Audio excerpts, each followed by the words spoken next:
ഈശോ മിശിഹായ്ക്ക് സ്തുതിയായിരിക്കട്ടെ.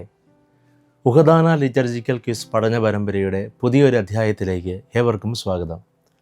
ഇന്നത്തെ എപ്പിസോഡിൽ സുവിശേഷ പ്രസംഗവും കാറോസൂസായും തുടർന്നുള്ള പ്രാർത്ഥനയുമാണ് നമ്മുടെ പഠന വിഷയം. ലിറ്റർജിയുടെ ഒഴിച്ചുകൂടാനാവാത്ത ഒരു സുപ്രധാന ഘടകമാണ് പ്രസംഗം. കുർബാനയിൽ വായിക്കപ്പെടുന്ന 4 വായനകളുടെ വ്യാഖ്യാനവും അജപാലനപരമായ വിശദീകരണവുമാണ് പ്രസംഗം എന്നതുകൊണ്ട് ഉദ്ദേശിക്കുന്നത്. സുവിശേഷത്തിന് ശേഷമുള്ള തുർഗാമ എന്നാണ് പ്രസംഗത്തെ സുറിയാനി ആരാധനക്രമ വ്യാഖ്യാതാവായ ഗബ്രിയേൽ ഖത്രായ വിശേഷിപ്പിക്കുന്നത്.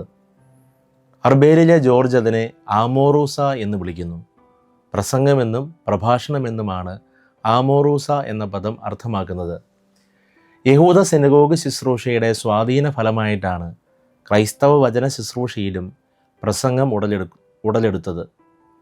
ലൂക്കായുടെ സുവിശേഷത്തിൻ്റെ 4-ാം അധ്യായം 16 മുതലുള്ള തിരുവചനങ്ങളിൽ സിനഗോഗിൽ പ്രവേശിച്ച് ഏശയ്യാനബിയുടെ പുസ്തകത്തിൽ നിന്ന് വായിച്ചു വ്യാഖ്യാനിക്കുന്ന ഈശോയെ നാം കാണുന്നുണ്ട്.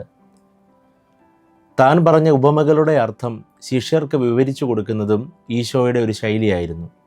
ലൂക്കായുടെ സുവിശേഷത്തിൻ്റെ 24-ാം അധ്യായത്തിൽ എമ്മാവൂസിലേക്ക് പോയ ശിഷ്യന്മാർക്ക് ഈശോ വചനം വ്യാഖ്യാനിക്കുന്ന അതേ രീതിയിലാണ് കുർബാനയ്ക്കിടയിലെ പ്രസംഗവും നടക്കേണ്ടത്.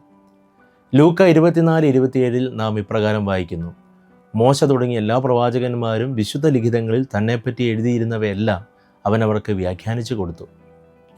മോശ പ്രതിനിധാനം ചെയ്യുന്നത് മോശയുടെ പേരിൽ അറിയപ്പെടുന്ന പഞ്ചഗ്രന്ഥി എന്നു പേരുള്ള പഴയ നിയമത്തിലെ ആദ്യ 5 ഗ്രന്ഥങ്ങളെയാണ്.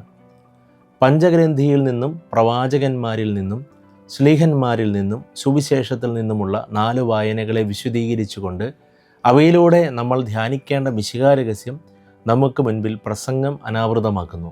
പ്രസംഗത്തിന് ശേഷം ഉടൻ തന്നെ 2ാമത്തെ ശംശാന കാറസൂസ ആരംഭിക്കുന്നു. കാറസൂസ എന്ന സുറിയാനി വാക്കിൻ്റെ അർത്ഥം പ്രഘോഷണം എന്നാണ്. വിശ്വാസ പ്രഘോഷണവും ജീവിത സാക്ഷ്യവും ക്രിസ്തീയതയുടെ ഏറ്റുപറച്ചിലുമാണത്. വിശുദ്ധ ഗ്രന്ഥ വായനയിലൂടെയും അതിൻ്റെ വ്യാഖ്യാനത്തിലൂടെയും നാം മനസ്സിലാക്കിയ ദൈവത്തെ കാറോസൂസായിലൂടെ നാം ഏറ്റുപറയുന്നു.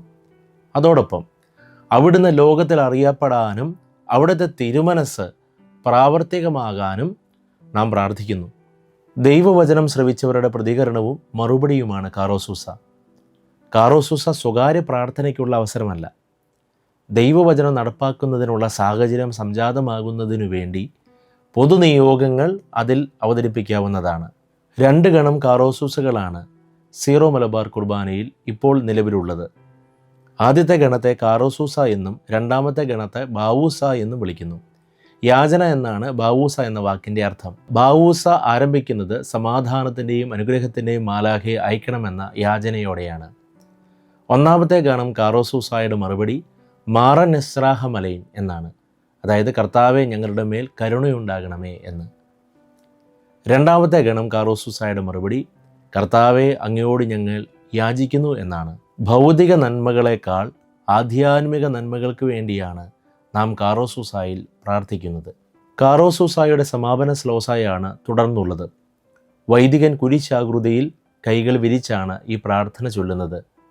കുരിശിൽ കിടന്ന ഈശോയുടെ ശാരീരിക നിലപാട് അനുകരിച്ചുകൊണ്ട് കാർമികൻ ജനത്തിനു വേണ്ടി ദൈവ തിരുമുൻപിൽ മധ്യസ്ഥനായി നിൽക്കുകയും ജനത്തിൻ്റെ യാചനകൾ ദൈവസന്നിധിയിൽ സമർപ്പിക്കുകയും ചെയ്യുന്നു.